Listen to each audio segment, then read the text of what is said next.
Hey there, this is LadyJamers, and welcome to the October Cooking and Baking with LadyJamers. Something I'm sure all of you have been dying to see, pumpkin bread. And I'm going to show you a picture of the ingredients, and then we will start the show.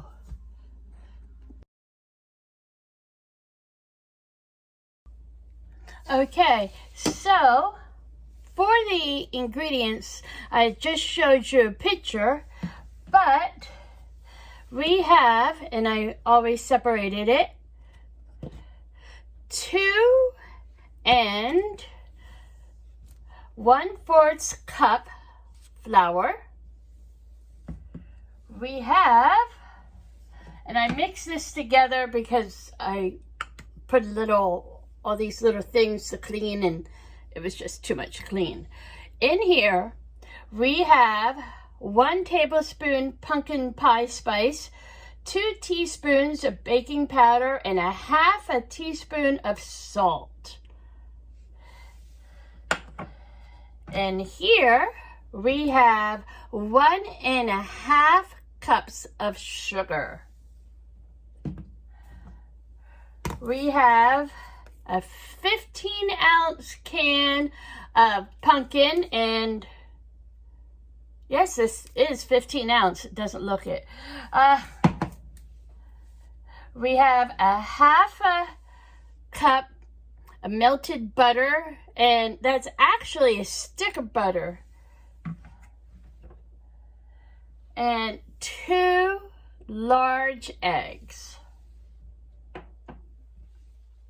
Now, what we do is we preheat the oven to 350 and prop up our little menu thingy here.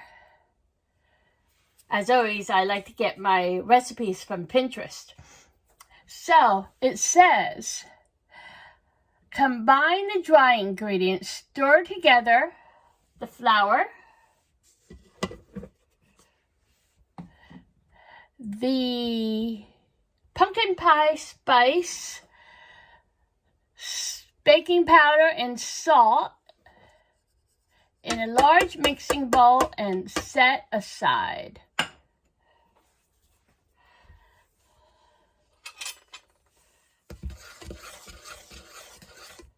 So, to think about it, I could have put the pumpkin pie spice, the salt, and the baking powder in the flour and just skipped a few steps there.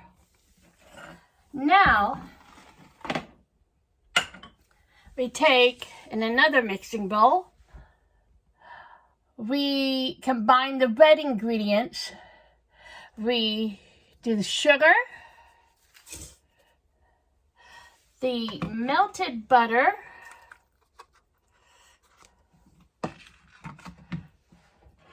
we whisk the eggs, and for my purposes, I'm not going to whisk them completely. I'm just going to lightly mix them. And plop that in. And now for the fun part, getting all this pumpkin out of the can.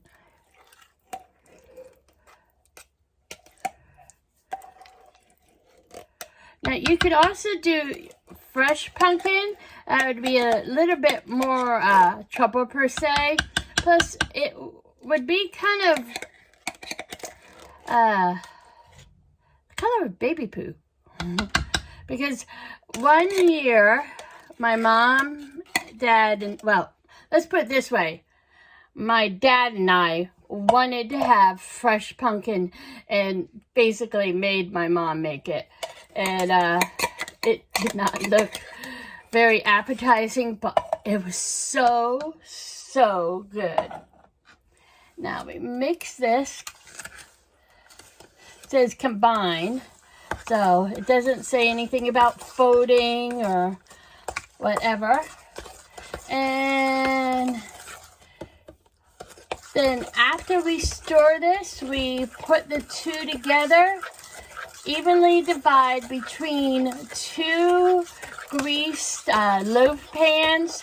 They say that they want to have 2 9x5 loaf pans, because if you don't do 2 9x5 loaf pans, then it won't come out perfectly. And luckily for me, we have 2 9-ish by 5-ish. Now,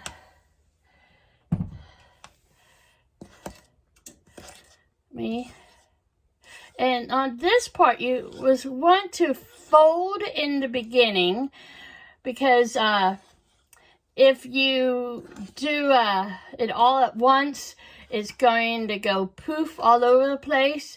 And if you, like my mother, like to use an electric mixer, put the dry ingredients a little bit at the time. Another reason they won't go poof on you. And that's one of the reasons that I did all the ingredients before taping, because I wanted it to basically look kind of nice on camera. So I am going to grease the pans and then put the pumpkin bread mix in the pans, and we'll be right back. And then we put it in for, I hate when it does this. Oh, here we go. Bake. 40 to 45 minutes. So, see you in a bit.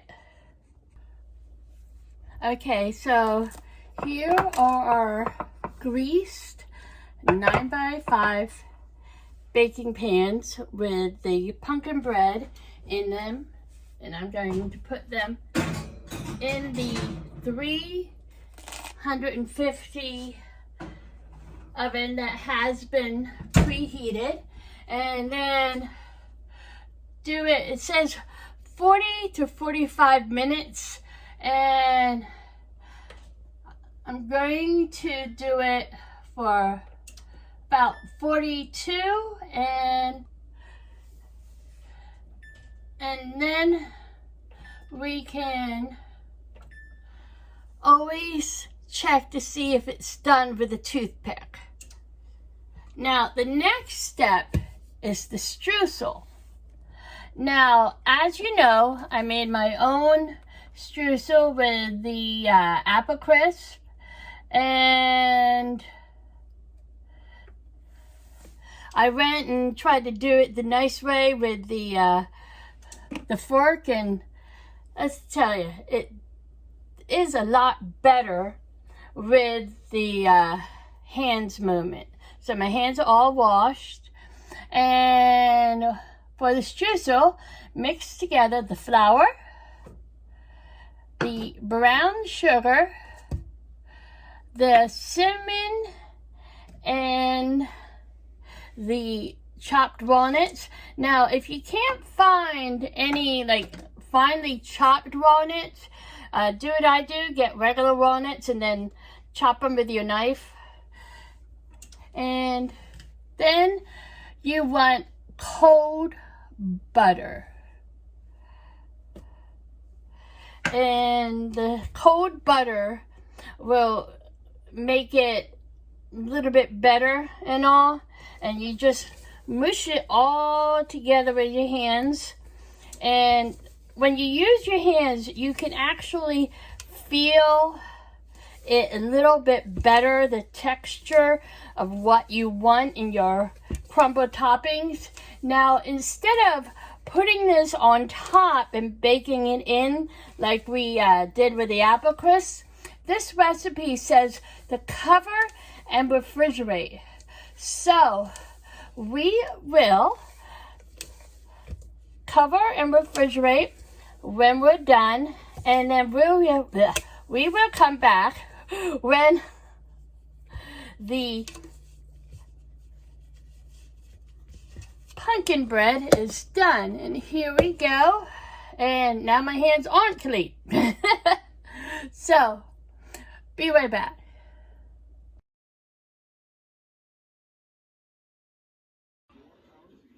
And here is them just out of the oven.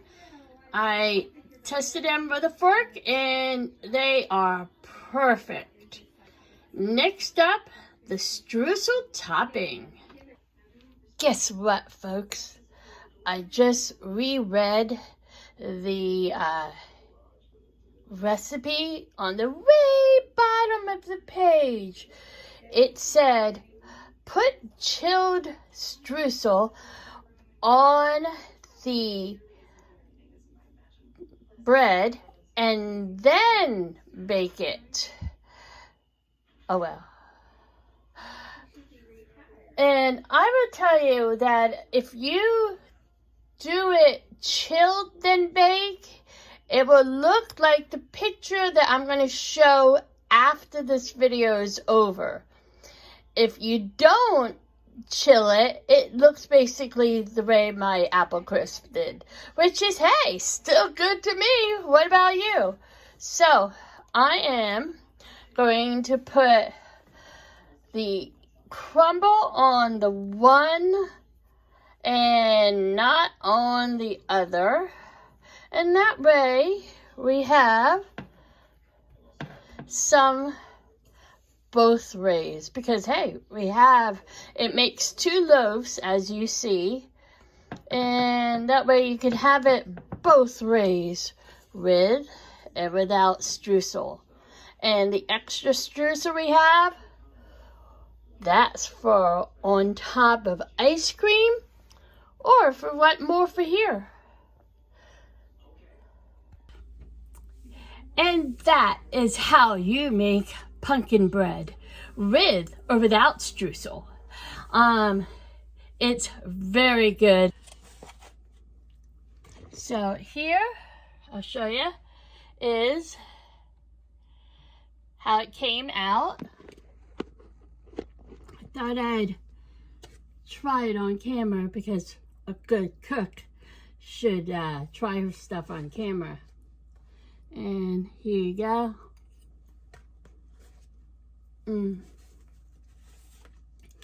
It's really good. It has, you know, a subtle pumpkin taste. I think I added just a smidgen too much flour, but hey. And the streusel topping, OMG. I'm so glad I chose that recipe over all the other ones I saw. So, this is LadyJamers saying like, subscribe, tell your friends about LadyJamers channel, and remember to hit those notification buttons to be notified of each and every video. Stay tuned for how to make all the fun stuff, and of course I had to add a picture of Oliver. I put him in my bedroom for this video, but while I was setting up my little picture of the ingredients, he had to take part. See you later. Take care. Bye-bye.